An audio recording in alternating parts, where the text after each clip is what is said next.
Era il 10 marzo di un anno fa quando per la prima volta nel paese si decideva il lockdown e dopo un anno la situazione è ancora altissima nonostante il lento piano vaccino attuato in Italia.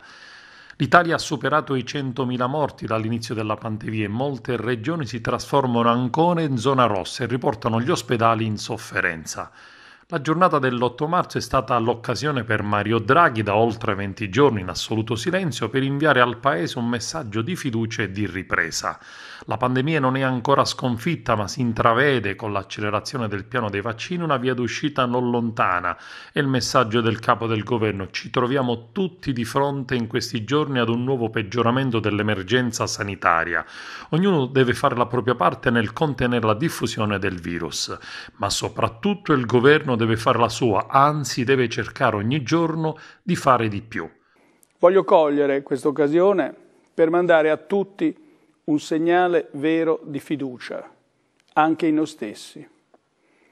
Ringrazio ancora una volta i cittadini per la loro disciplina, la loro infinita pazienza, soprattutto coloro che soffrono le conseguenze anche economiche della pandemia.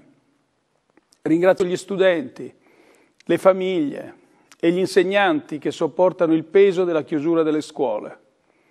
Ringrazio gli operatori sanitari, le forze dell'ordine, le forze armate, la protezione civile e tanti altri lavoratori e lavoratrici in prima linea per la loro incessante opera. Sono anche questi esempi di responsabilità civica e professionale, di cittadinanza italiana attiva, che impongono al governo di moltiplicare ogni sforzo. Siamo solo all'inizio.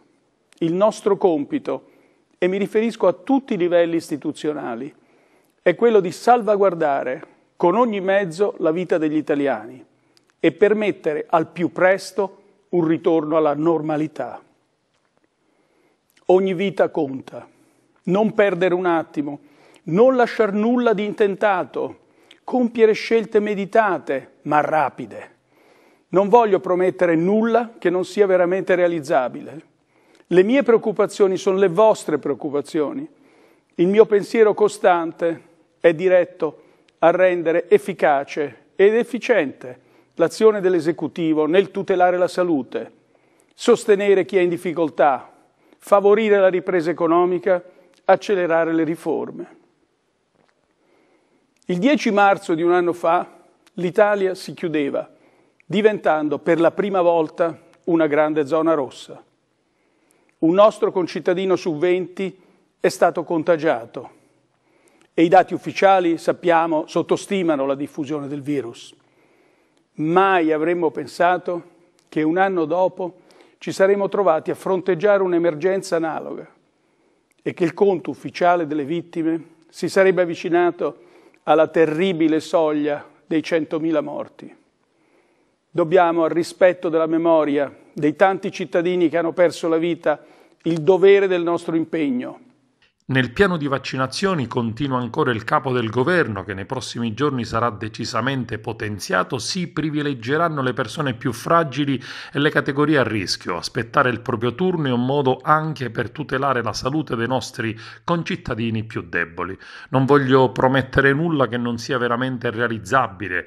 Le mie preoccupazioni sono le vostre preoccupazioni. Il mio pensiero costante è diretto a rendere efficace ed efficiente l'azione dell'esecutivo nel tutelare la salute, sostenere chi è in difficoltà, favorire la ripresa economica, accelerare le riforme. Nella giornata di oggi è prevista una riunione del Comitato Tecnico-Scientifico per valutare eventuali nuove misure restrittive alla luce della diffusione dei contagi.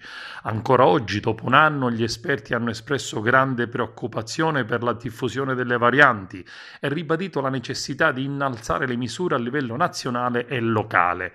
Tra le ipotesi allo studio, chiusure generalizzate nei fine settimana, zone rosse più rigide e il criterio di 250 casi ogni 100.000 abitanti per entrare automaticamente in zona rossa.